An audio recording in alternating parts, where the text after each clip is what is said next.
할렐루야. 누가복음 9장 13절 너희가 먹을 것을 주어라. 아멘. 이 말씀을 그대로 제목을 해서 함께 주신 은혜를 나누겠습니다. 너희가 먹을 것을 주어라. 너희가 먹을 것을 주어라. 한마디로 넘기자면 한없이 간단한 문장이요, 심각하게 생각하자면 반짬을 잃을 수 없을 정도의 문제이기도 합니다. 먹을 것. 절대적 의미의 먹을 것이 무엇인가? 얻어먹지 못하면 죽어버리는 먹을 것이 무엇이란 말인가? 40일씩 먹지 않아도 죽지 않는 먹을 것이 참으로 먹을 것인가 말입니다. 우리는 분명히 알아야 할 것입니다. 육신의 양식과 생명의 떡을 말입니다. 육신의 양식은 그냥 육신의 양식입니다. 그것은 하나님이 주시는 것도 예수님이 주시려고 하는 것도 아니고 다만 하나님이 지으신 자연을 통하여 수고함으로 얻어지는 양식입니다. 그 문제로 기도할 것도 주실 줄로 믿습니다 할 것도 아닌 그냥 일함으로 땀 흘림으로 얻어지는 양식입니다. 그 대가를 수고함으로 얻으려 하는 자는 노동자여 농사꾼이요 그것을 그냥 얻으려 하는 자는 거지일 뿐입니다. 하나님은 당신의 백성들이 거지들이길 바라시는 하나님도 아니시고 더더욱 그런 아버지도 아니십니다. 하나님이시고 아버지이시기 때문에 미리 예비해 두신 것입니다. 너희의 식물이 되리라고 말입니다. 생명의 떡은 생명을 가진 떡입니다. 산다는 말은 생명이 있다는 말입니다. 생명의 약동이 사는 것입니다. 바로 그 생명을 공급해 주는 것이 바로 생명의 떡입니다. 그렇기 때문에 살기 위해서 생명을 택하라고 그렇게 주님은 우리에게 외치셨던 것입니다. 도대체 산다는 것은 그럼 무엇인가? 삶에 있어서 절대로 중요한 것은 삶의 질입니다. 오래 사는 것만이 장수가 아닙니다. 어떻게 사느냐이지 왜 사느냐가 아닙니다. 사람들은 왜 살아야 하는가 하는 질문부터 시작을 합니다. 그것은 시작부터가 양질의 삶이 아니라는 증거이기도 합니다. 어떠한 것이 양질의 삶인가? 육신의 양식적 삶이 아닌 생명적 삶입니다. 원래 생명이란 삶을 위해 있는 것이요, 삶이란 생명으로 말미암아 존재하게 되는 것입니다. 고로 생명적 삶이 아닌 것은 진정한 삶이라고 할 수가 없습니다. 그렇기 때문에 성경은 육신적인 삶을 삶이라 칭해주지 못하고 죽음 또는 사망이라고 이름하는 것입니다. 그것은 또한 멸망이기도 한 것입니다. 멸망이란 심판 후에 오는 것이 아니라 멸망 그 자체가 바로 심판의 결과인 것입니다. 인류의 심판은 이미 에덴 동산에서 아담과 하와에게 내려졌고 그 이후로는 멸망의 상태가 지금까지 지속되어 온 것뿐입니다. 우리가 신앙적인 입장에서 육신적인 삶에 어떤 가치성이나 의미를 부여할 수 없는 이유가 바로 여기에 있습니다. 요한복음 3장 16절은 그래서 원문으로 의역을 해본다면 멸망치 않고가 미래 시제를 쓴 것이 아니라 과거를 사용하여 멸망된 상태 그대로 내버려 두지 않고 영원한 생명이신 독생자를 주셨다는 의미로 이해해야 한다는 것입니다. 멸망치 않고의 미래 시제를 쓴 것이 아니라 과거형을 사용하여 멸망된 상태로 그대로 내버려 두지 않고 영원한 생명이신 독생자를 주셨다는 의미로 해석해야 바른 해석입니다. 너희 먹을 것을 주어라. 무엇을 먹을 것으로 누구에게 왜 줘야 하는가? 무엇이 목회이며 무엇이 전도이며 무엇이 구원이며 무엇이 생명인가?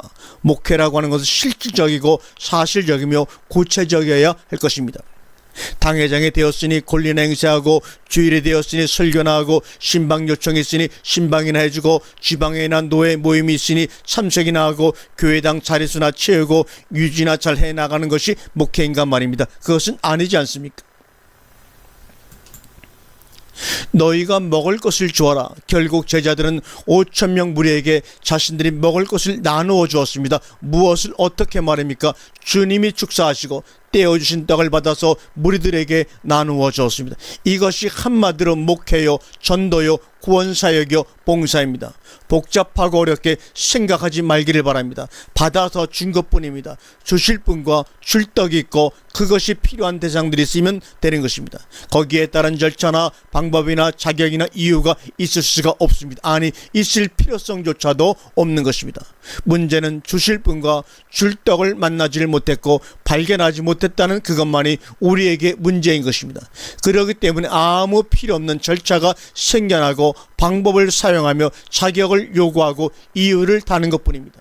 너희가 먹을 것을 주어라. 차이점은 나눠주면서 저도 얻어먹는 사람인가 아니면 앉아서 받아 먹기만 하는 사람인가입니다. 제자 그 자체가 위대하고 존경받을 만한 명칭이 아니라 그 역할이 앉아서 받아 먹는 자와 조금 다를 뿐입니다. 한 떡에 동참했다는 면에서는 동등이요 주고받았다는 점에서만이 다른 것뿐입니다. 목사는 일꾼 냄새가 나야지 목사 냄새가 나면 안 됩니다. 장로는 섬김의 냄새가 나야 참 장로입니다. 장로라는 직함이나 고이나 외형의 냄새가 나면 절대로 곤란하다는 것입니다.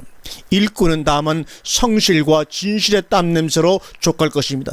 주실 분과 주실 떡을 만나지 못하면 할 수 없이 목사의 냄새로 한몫을 할 수밖에 없을 것입니다. 이런 바는 그런 목사들 자신과 그런 목사들을 위해 미혹당하고 있을 모든 대상들을 위해 쓰고 있고 쓸 수밖에 없습니다. 좋은 일은 내버려 두어도 좋고 반면에 나쁜 일만 막으면 나쁜 일이 그치든지 아니면 좋아질 것 아닙니까? 두 가지뿐입니다. 공기를 오염시키는 일만 막으면 자연히 서울 장안의 공기는 맑아지게 될 것입니다. 모든 기독교인들이 이구동성으로 교회의 정화와 혁신을 바라고 있으면서도 자신은 여전히 그러한 체제와 방법론에 젖어서 푹 담가져 있고 또 그러고 싶어합니다. 한 대 한 대 자가용 운전자들은 스스로가 운행을 자제하려는 의지와 노력 없이 정책이나 행정으로 서울교통질서가 바르게 되길 바라는 경우와 똑같은 우를 오늘날 한국 기독교인들은 한결같이 범하고 있는 것입니다. 그렇다고 촌 공기를 축놀질하는 것은 아닙니다. 결코 그런 구호나 집단적 행동을 통해서 되어질 성질의 일도 아닙니다. 다만 잠에서 빨리 깨어나자는 권면입니다.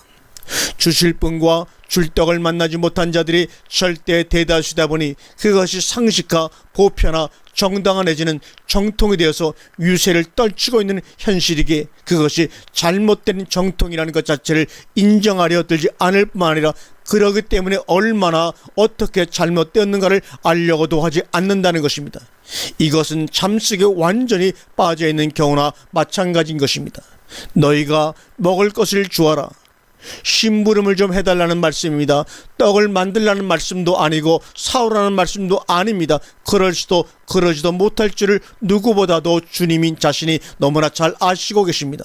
그러하신 주님이 무리한 부탁이나 짐을 지시울 뿐이 아니십니다. 다만 자신이 어떻게 하실 것을 아시고 빌립을 시험해보기 위해 우리가 어디서 떡을 사서 이 사람들로 먹게 하겠느냐고 물으신 것입니다.